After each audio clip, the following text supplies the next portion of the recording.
back to my anime reaction channel, Giz Anime. Today we're going to be watching Mushoku Tensei episode 18. Last episode we left off with Rudy and Paul mending their ways between each other through the help of Geese and the bartender.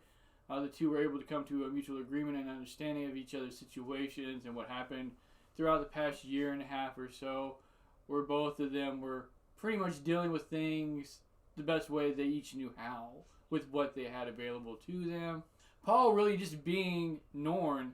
Without her, I don't think that he would even be alive right now. I think he would have drunk himself into the death or committed suicide or something to that nature. Like, without his daughter with him constantly, the man would not be here with us right now. So now at the end of the episode, we have them all going their separate ways. We have Paul going his separate ways with the girls that he's with. I'm not sure if any of the other people in that group are going with him that he's established so far, or if it's just those two girls. Side note with the two girls, it's not really told to anybody in last episode or in the previous episode in 16, but the mage with all the clothing wears all the clothing because she doesn't want men to look at her because of things that she went through with her sister.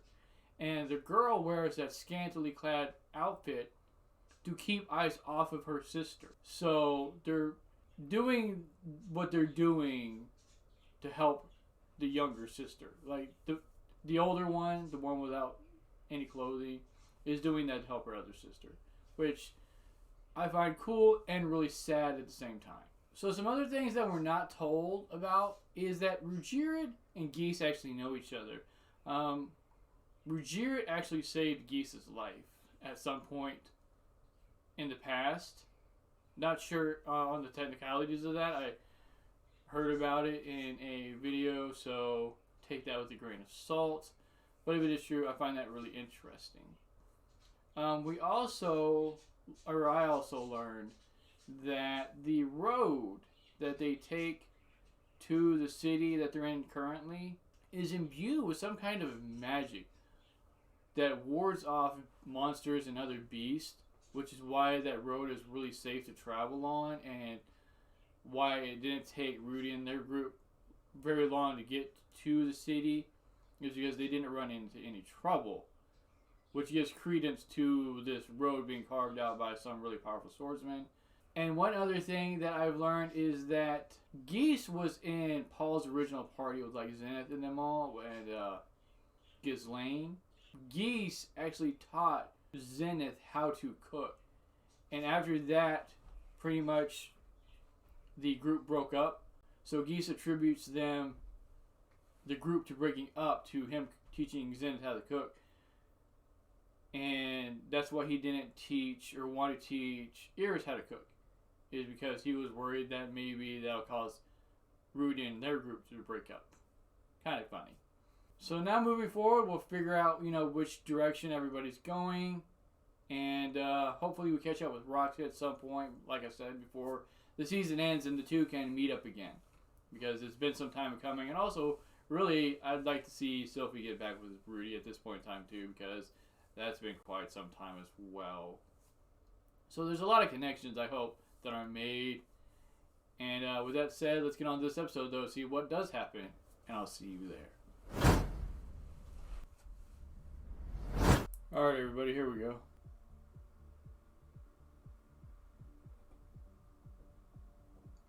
So we're pretty much starting off where we almost ended? Or is Rudy just remembering that moment? Who knows?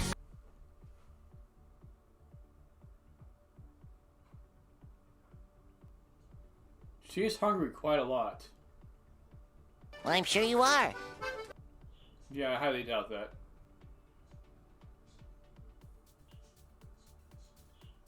Damn! Exactly. Wow, okay. I guess Rudy healed his face. Another one. Another one. Where are these guys coming from? They're coming out of the woodwork just to get pummeled by Rudy.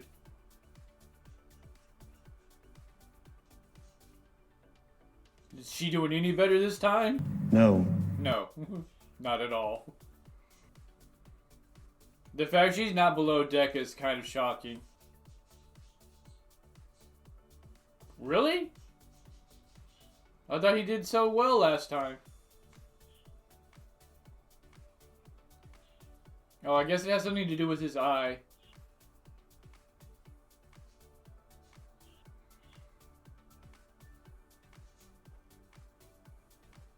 And hopefully they don't get shipwrecked or something and just end up trapped or stranded again. That would suck. How is she throwing up so much? Like there's nothing left.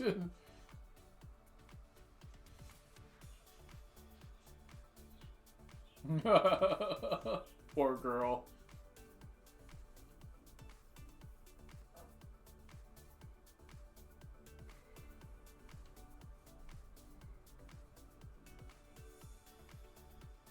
Exactly.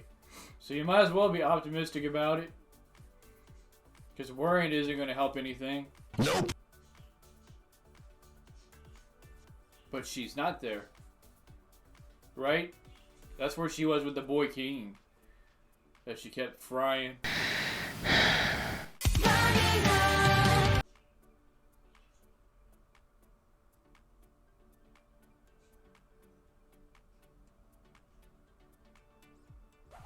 So she knows the guy who was killed by the snake creature that Rugiri killed? Is that the same person we're talking about here? Yes!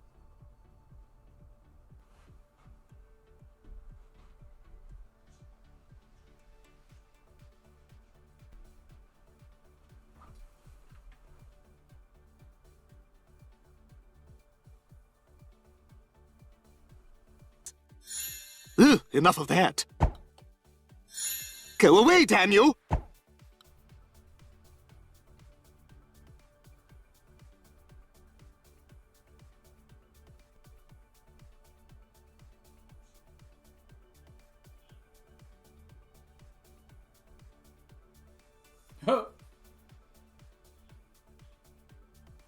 Calm down, diddly diddly diddly. Wow, she's really shook up about this whole Rugiri super thing. Because she has no clue.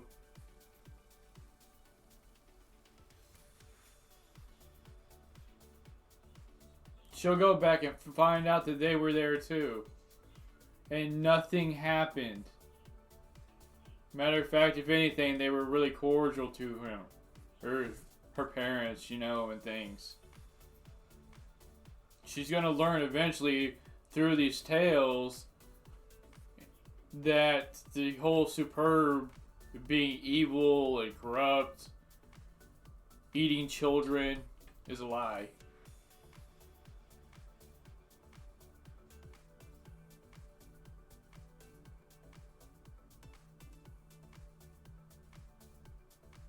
So was she kind of ostracized from her family and kinsmen because she can't use the telepathy? No, not exactly. Or has she just not returned home because of that? She ostracized herself, basically. I never in a million years would have thought we would have returned here. So Roxy's basically going, well, I'd say backwards, but she's sort of following the path that... No, they're going backwards. Because they went here, then to the town. We know that, you fool.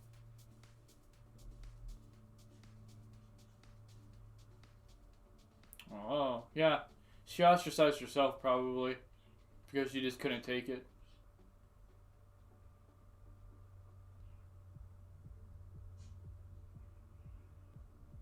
So why can't she use telepathy that everybody else can? That is an excellent question. That's kind of weird.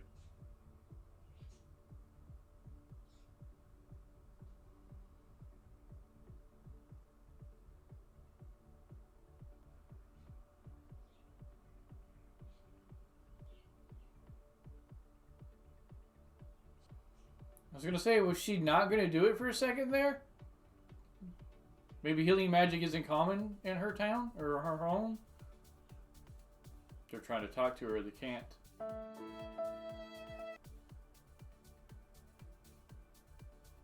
It's like there's a block almost.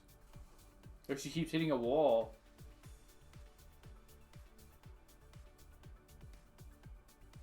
Is she gonna end up leaving without seeing her parents?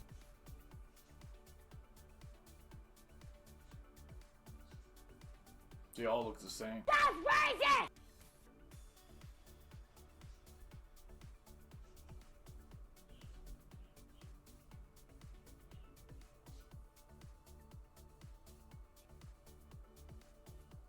Well, we've got a lot of time.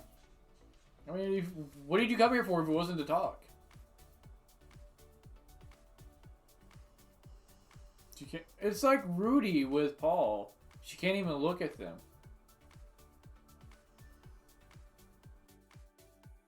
What is going on with you? What are you talking about?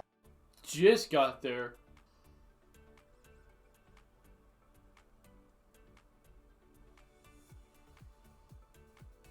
Well, you're really just not going to explain anything to them? You're just going to leave, right? Again. Rude! After coming for like all of 20 seconds. That's really rude. She said 20 and then she more than doubled it. I just wanted to do a little announcement that I am going to be doing a figure giveaway at 500 subscribers for a Super Masters Diorama 2 Trunks and Vegeta figure. It's over 9,000! Hope you enjoy it. As a show of appreciation for the support that everybody's been giving me, all the comments everybody's been leaving, all the love from the anime community that I've been shown. I'm hoping to continue with what I'm doing and just to get better as I go to make the experience more enjoyable for everybody so that I can earn that sub from you. And like I said, at 500 subscribers, I will be doing a giveaway for this figure. It is unopened, as you can see. So if you want to win that, then subscribe and just make sure that you're over 18 years of age and you live within the US. Because I don't know if I could afford the shipping outside. Like I said though, with that said, I appreciate all the support I've been given. Thank you very much. And I will see you all next time.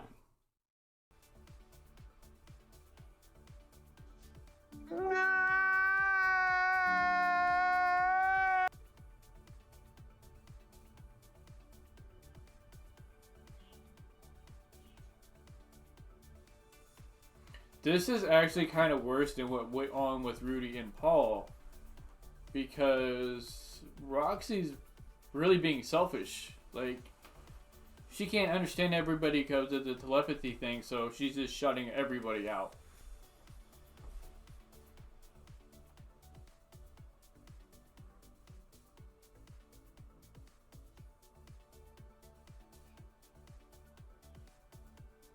I find it really weird though. I mean, why don't they just talk if they can talk?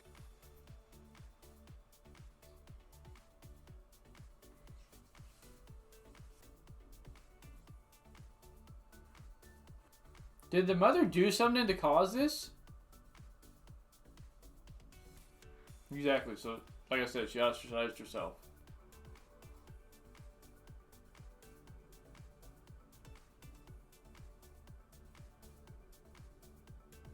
So this whole time, Roxy didn't think her parents cared about her. Or the people in the village even. Maybe they even cared.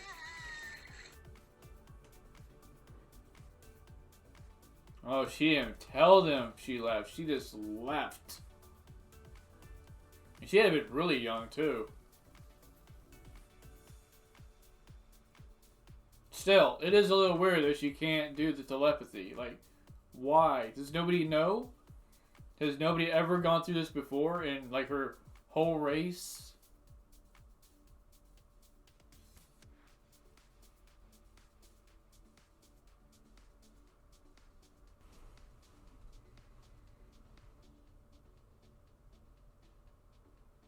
You know, I almost thought that was like a cage or something.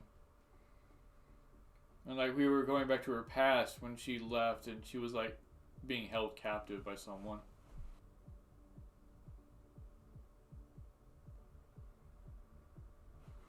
Exactly.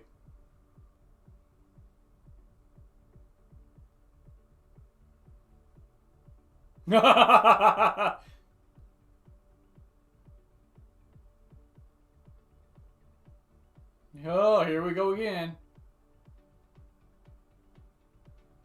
She passed out. Wow. Okay, so hopefully everything was hashed out after she woke back up.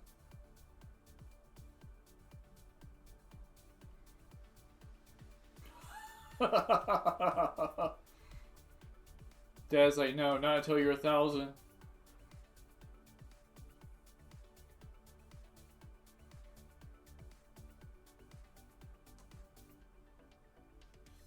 I wouldn't put it past that idiot. Oh, wow. This girl again.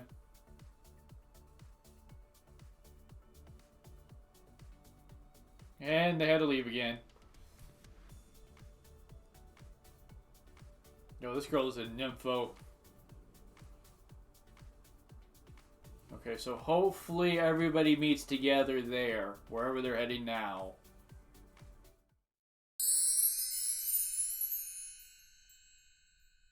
Alright, everybody, that was the episode. So at the beginning of the episode, we have Rudy and Eris with Ruggieri, and Rudy and Eris are really sick. It's kind of weird that Rudy's sick since he wasn't sick on the first boat ride, but it might also have something to do with the fact that this ride seems to be a lot worse. The waves seem really rocky, and the boat looked like it could have tipped over at any moment. We also have his eye, so I don't know if that affects anything as well. Him constantly seeing the future of where the boat will turn, and the waves, and the rain, and the current. I'm not sure, because it's never really talked about if he's able to shut that off altogether, or if it's just a constant thing he has to deal with for the rest of his life. I would assume he could turn it off, but I don't know. And then we go back to where Roxy is, and Roxy, I kind of conveyed it a little haphazardly in the episode, but she seems to be traveling backwards from the events that Rudy went through. So I don't know if she'll because her home is the first place they went to after they met up with Ruggieri, really. I mean, other than transversing across the lands, but this is the first actual place we see them at. So now she is heading towards places where there are more cities and towns. And she mentions that she's going to stop through each one of them. A town I could see her going into and, trying to look for Rudy. But a city, how do you look for somebody in a city? Especially someone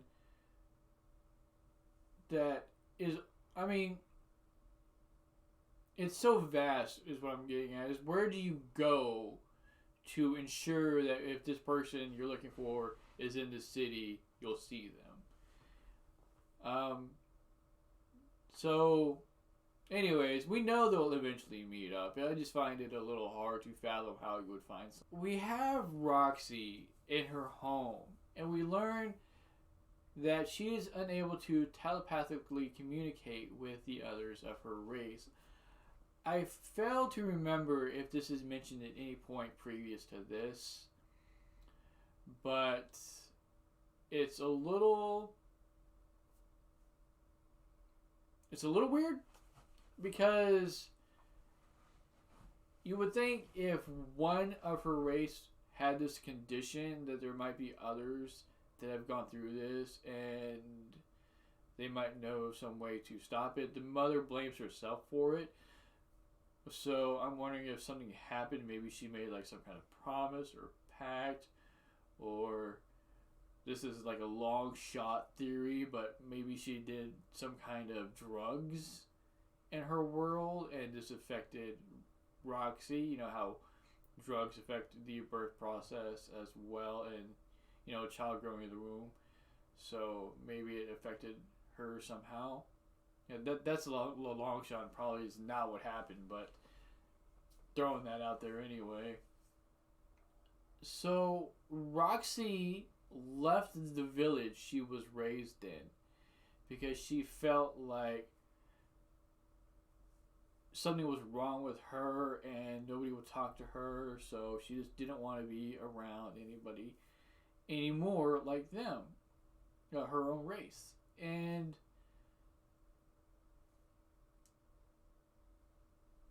she goes back to her, when she goes back to her home, she immediately wants to leave. She sees her parents for all of like 5 or 10 seconds and says, okay, well, I guess I'm going to go now.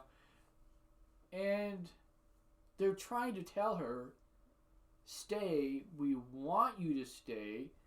And she just doesn't feel like that's true.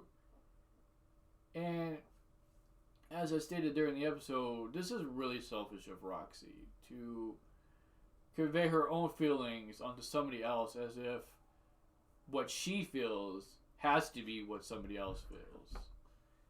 And her mother starts